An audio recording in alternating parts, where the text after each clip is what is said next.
Alors, notre sujet principal pour aujourd'hui, l'Égypte et l'Afrique, un avenir commun. L'Égypte à la tête de l'Union africaine pour l'année 2019 a une vision claire, c'est d'arriver à la stabilité du continent et également à un projet de développement durable très enthousiaste. Afin de mieux parler de ces objectifs communs, nous avons l'honneur d'accueillir aujourd'hui Dr Cherif Amir, professeur des relations internationales. Bienvenue à notre programme. Merci. Alors, tout d'abord, avant de parler de notre sujet principal, qui est le développement au sein de l'Afrique, parrainé par l'Égypte et appuyé par les organisations internationales telles que l'ONU, je voudrais savoir, selon vous, la stratégie de l'Égypte concernant le continent africain est différente si on parle des pays de l'Afrique du Nord et de l'Afrique subsaharienne. Est-ce que l'Égypte, dans sa diplomatie, fait la différence entre les deux régions? D'abord, il faut signaler une chose, que le contexte géopolitique actuel que l'Égypte a vécu depuis 2011, ce qu'on appelle le printemps arabe, et ce qui a suivi après, les changements politiques, et aussi le contexte que, comme vous venez de dire, la partie de l'Afrique du Nord, le changement en Libye, le changement en Algérie, Tunisie bien sûr, où tout a commencé, et aussi le contexte actuel en Soudan. Alors voilà, maintenant on met la carte, on dessine la carte. Le Maroc est assez spécial le cas, un petit peu. Donc c'est une région, actuellement, toute cette région, elle est dans l'impasse parce que tout simplement, il y a des changements au sein de la société, au sein de leur régime politique. Et l'Égypte, comme c'est un pays qui a un statut primordial dans cette région, est toujours affecté par tous ces changements. D'abord parce que ce sont des pays africains et aussi des pays arabes. Oui. Et, il faut prendre les choses d'une vision aussi assez différente de l'Égypte sous la présidence du président Abdel Fattah el-Sisi qu'avant. Parce que malheureusement, avant, on a négligé le dossier africain pour des décennies. Oui, on parle là de l'Afrique subsaharienne. Voilà. Oui.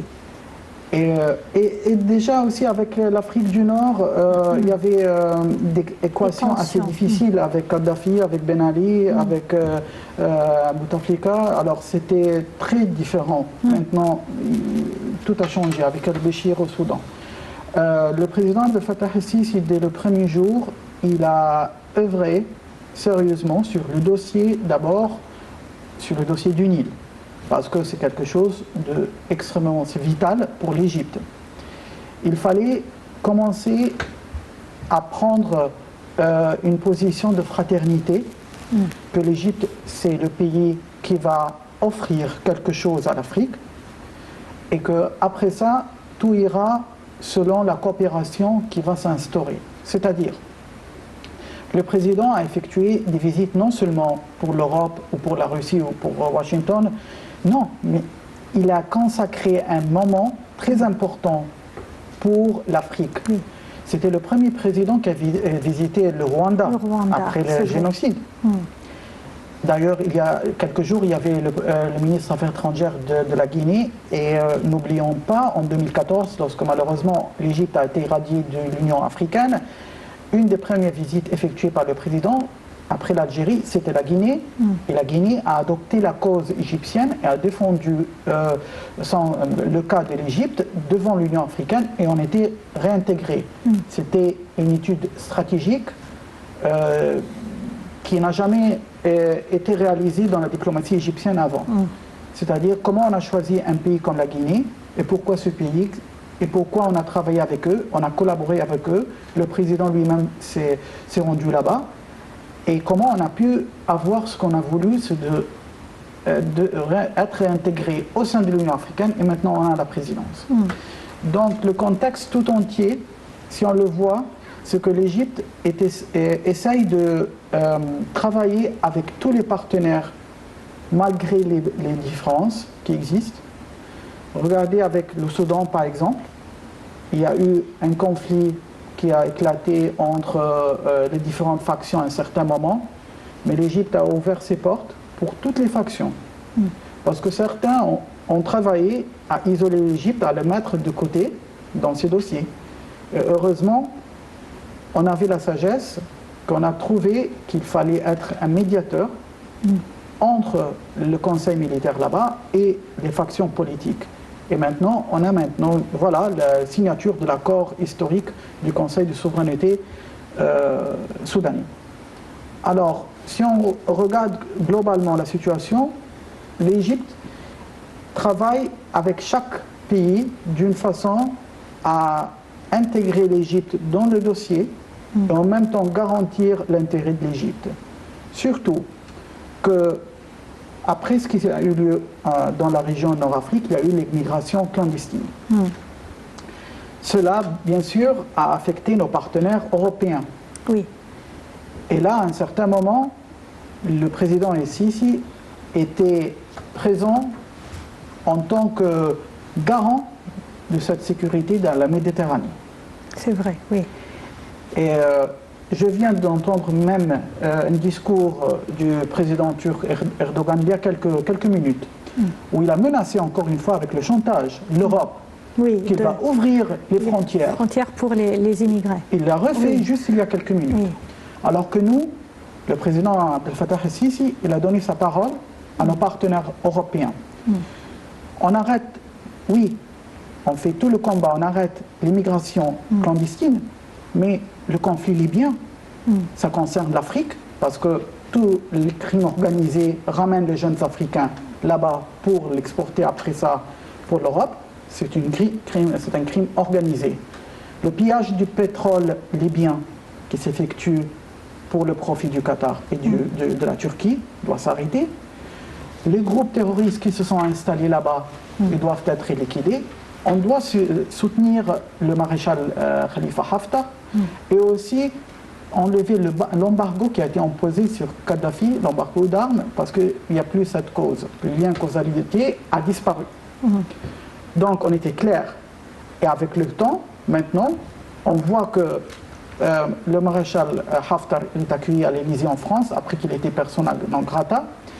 La chancelière allemande contacte le président ici sur ce dossier spécialement, ainsi que son homologue en Italie, Joseph Conte. Donc il y a une confiance qui s'est installée. On a montré aux Européens, le président a montré avec ses visites et ses contacts personnels qu'il faut un leader qui inspire la confiance, mais aussi qui donne l'alerte que si on ne va pas résoudre le problème en Libye, il y aura un gros problème pour tout le monde. C'est vrai. Alors, en prenant la présidence de l'Union africaine, au cours de son discours, le président Sisi était clair en proposant les piliers de son plan pour la présidence de l'année. Le développement des infrastructures, l'accélération de l'entrée en vigueur de la zone de libre-échange, la ZLEC, et la création d'occasions et de forces et d'emplois pour la jeunesse. Alors là, on parle vraiment de trois piliers essentiels: infrastructure, commerce et jeunesse. C'est le pari le plus important en Afrique. Si on commence avec l'infrastructure, vous avez parlé du partenariat avec les Européens, avec les Occidentaux. Leur aide est sollicitée afin de réaliser des plans de développement durable en Afrique, pour arrêter par exemple le terrorisme ou les vagues d'immigration clandestine. Il faut que l'Afrique ne soit pas un lieu à s'enfuir. Il faut y rester. Rester comment? À travers ce développement. Et c'était les paroles du président Assisi. Où on est actuellement en ce qui concerne ce partenariat de la part de plusieurs forces internationales telles que l'Union européenne, la Chine, le Japon, en ce qui concerne un plan durable et global du développement de l'Afrique.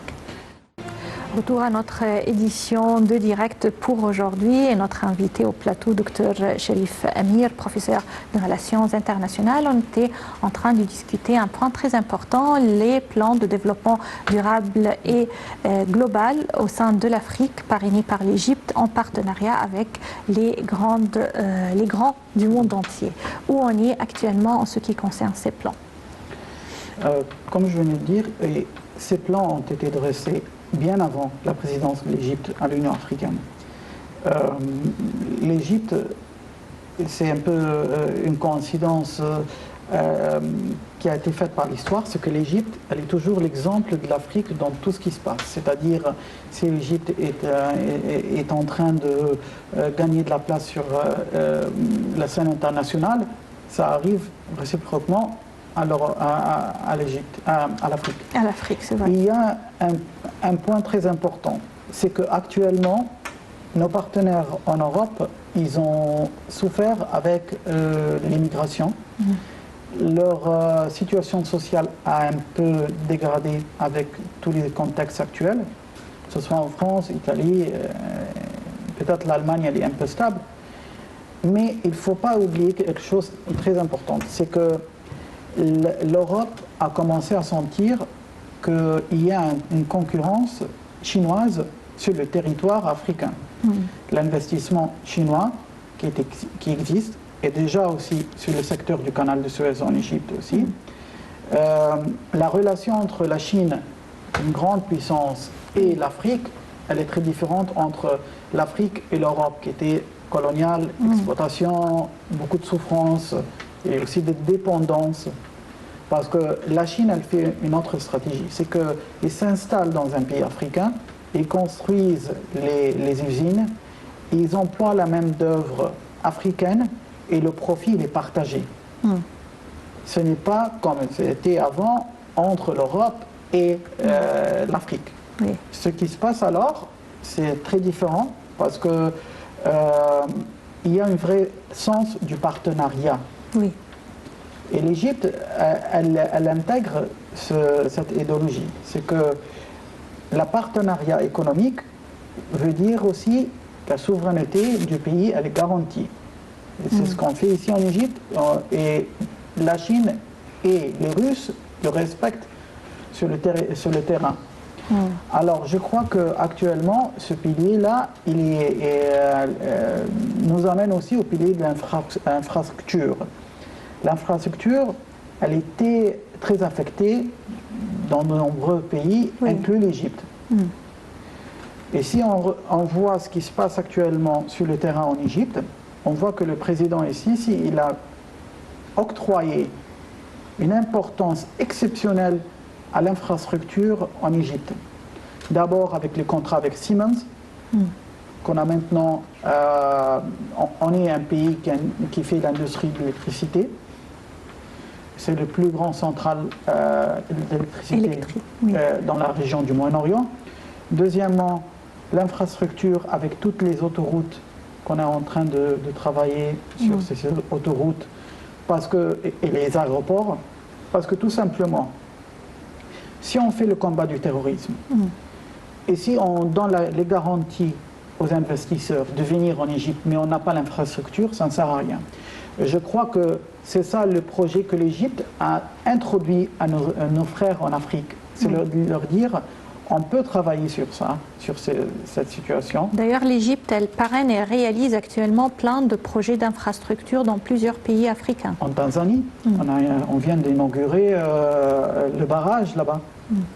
On travaille avec nos frères au Soudan sur un chemin de fer qui existait d'ailleurs à la fin du XVIIIe siècle, du XIXe siècle, pardon, mais malheureusement ça n'était pas utilisé après.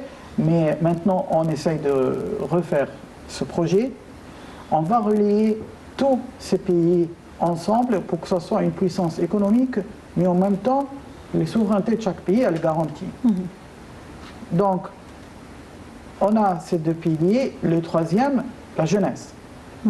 Et là, on voit que le président ici, il a inauguré les conférences de jeunesse qui existent, qu'on a vu à Sharm el-Sheikh. Et après, il y avait la conférence à Assouan, la capitale de la jeunesse arabe et africaine. Dédiée aux jeunes Africains. Et jamais vu au Moyen-Orient et en Afrique la simulation du gouvernement que le président lui-même a assisté dernièrement. C'est-à-dire qu'on a amené les jeunes, inclus des jeunes africains aussi, à leur montrer comment gérer un pays. C'est-à-dire, on leur donne un cas de gestion comme un cabinet ministériel. On leur dit, vous êtes responsable du pays. Et soudain, je me souviens très bien, lorsque le président était en train d'observer leur réaction, ils ont introduit une crise dans un détroit à la mer Rouge et comment on va réagir. Bien sûr, ça concerne le Soudan, ça concerne la Somalie, ça concerne l'Égypte et bien sûr les pays arabes. Alors là, on a vu comment les jeunes, ils ont compris que les choses ne marchent pas sur une ligne droite, il y a toujours des exceptions, comment il faut faire la gestion des crises. Et pourquoi je vous dis que c'est une nouveauté? Parce que moi-même, j'ai eu ma formation, mais il y a 20 ans en France, sur cette question. Qu'on ne l'a pas fait, on l'a fait maintenant. Heureusement qu'on commence maintenant à le faire. Parce que c'est comme ça qu'on introduit les jeunes à la réalité. Et je crois que c'est l'expérience aussi qui nous a poussé à faire ça, parce que à ce qui s'est passé pendant le printemps arabe, et aussi au Soudan et en Tunisie, tous les pays arabes et africains, avec ces changements, les jeunes ont été très motivés, mais poussés par certaines forces extérieures. Et ils ne savaient pas à quel point c'était nuisible à leur patrie. Alors que maintenant, on dit aux jeunes, vous êtes responsables. Et c'est ça le président Sisi a réitéré à plusieurs reprises, non seulement à la jeunesse égyptienne, africaine et arabe, mais aussi à la jeunesse, il a parlé une fois des jeunesses afghans, en leur disant, vous êtes responsables de vos propres pays, c'est à vous de construire vos pays. Oui, c'est vrai. Oui. Alors, quand vous l'avez mentionné, l'Afrique a souffert pour longtemps de plusieurs vagues coloniales. Oui. Si on voit l'Afrique actuellement, on voit des pays anglophones, francophones, des ethnies, plusieurs langues également, si vous voulez, locales, mais on essaye d'oublier ces différences qui ont été imposées à l'Afrique, parce qu'en fait, nous sommes tous des mêmes origines africaines. On peut le voir par exemple à la Nubie, on a les traces, on a les racines africaines partout.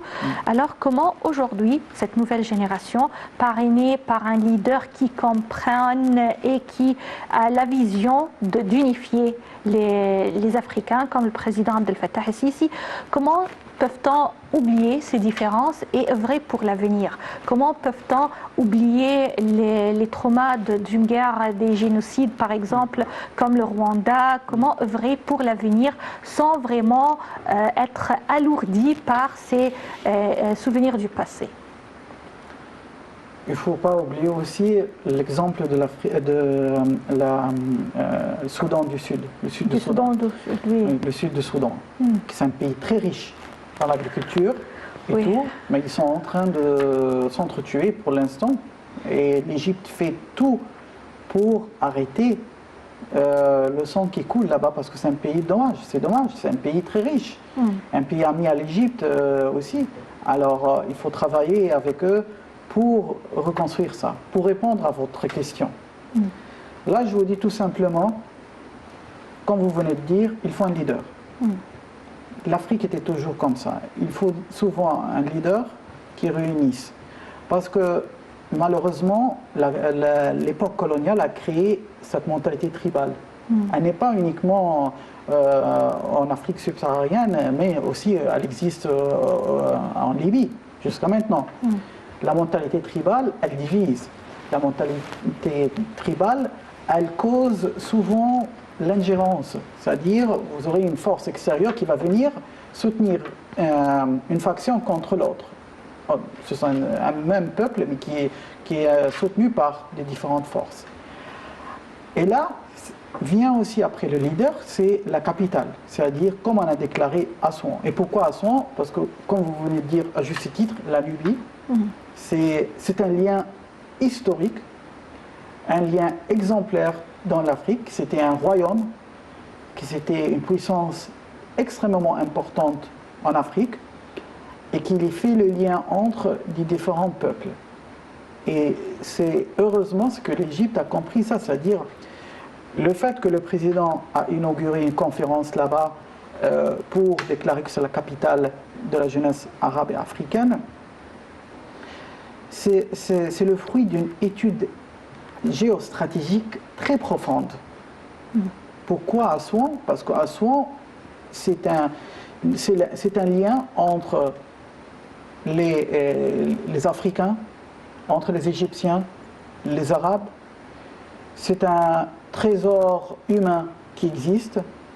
Le peuple de la Nubie, il a contribué dans l'histoire de l'Égypte. C'était une époque très glorieuse.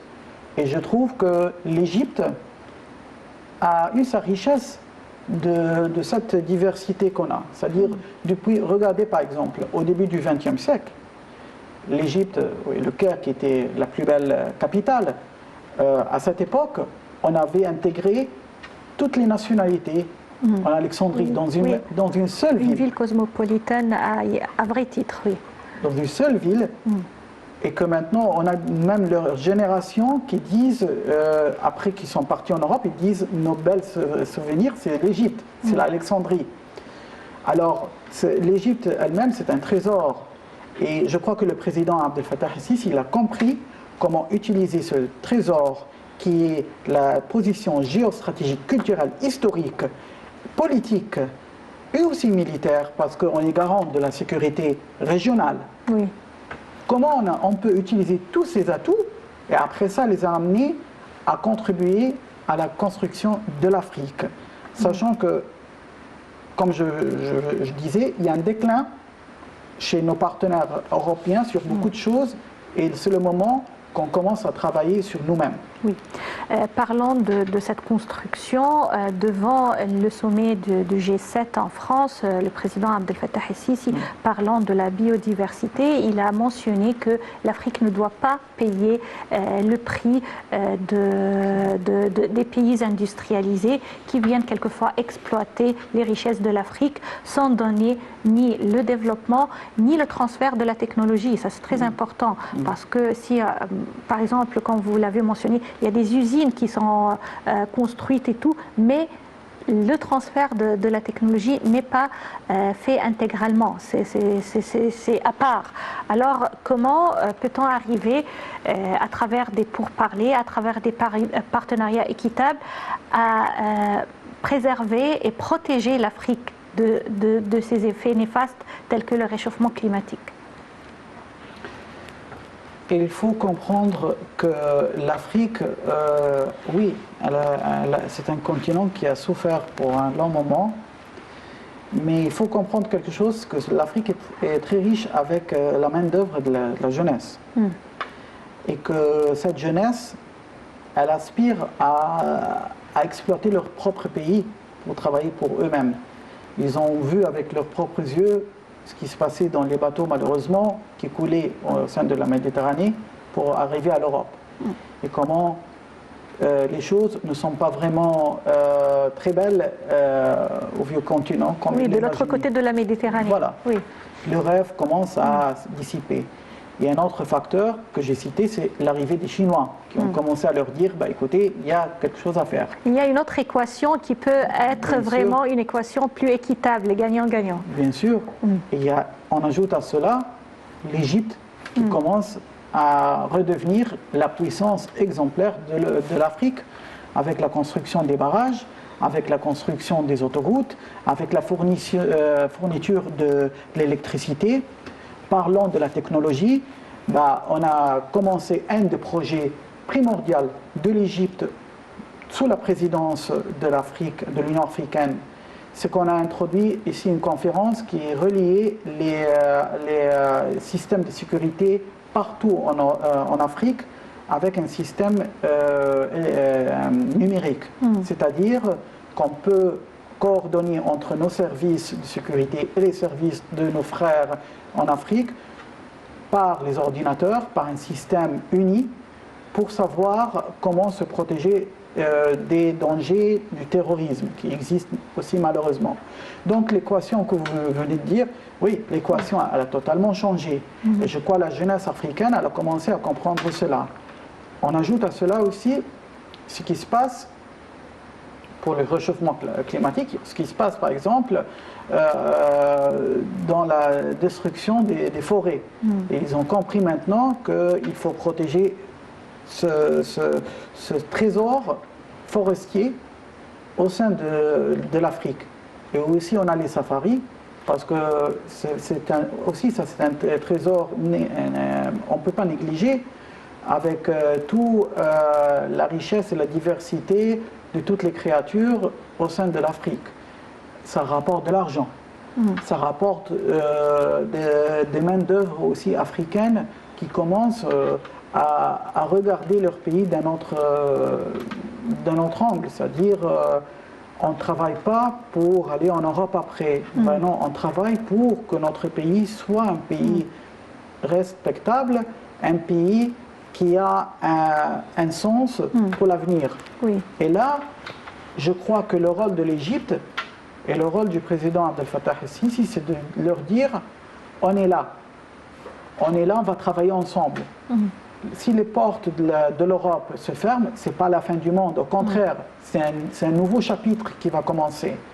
Et c'est à vous de saisir cette occasion et de travailler. Donc, le partenariat, et merci à l'histoire, parce que le contexte de l'histoire nous a amenés tous maintenant à dire bah, ça suffit, il faut travailler sur nous-mêmes, il faut réussir.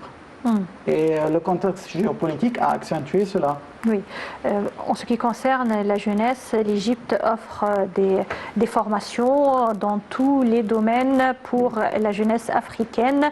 On les voit qui viennent profiter, tels que les Égyptiens, de plusieurs institutions.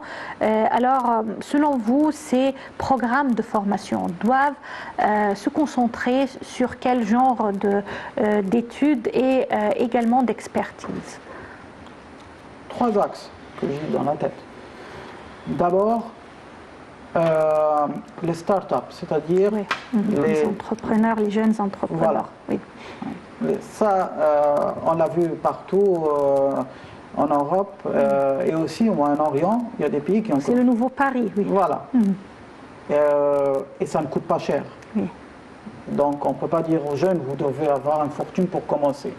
Donc il faut accentuer ça. Et je crois avec les nouvelles zones industrielles qu'on est en train de construire en Égypte, je crois que beaucoup de jeunes Africains vont venir pour travailler sur ce thème.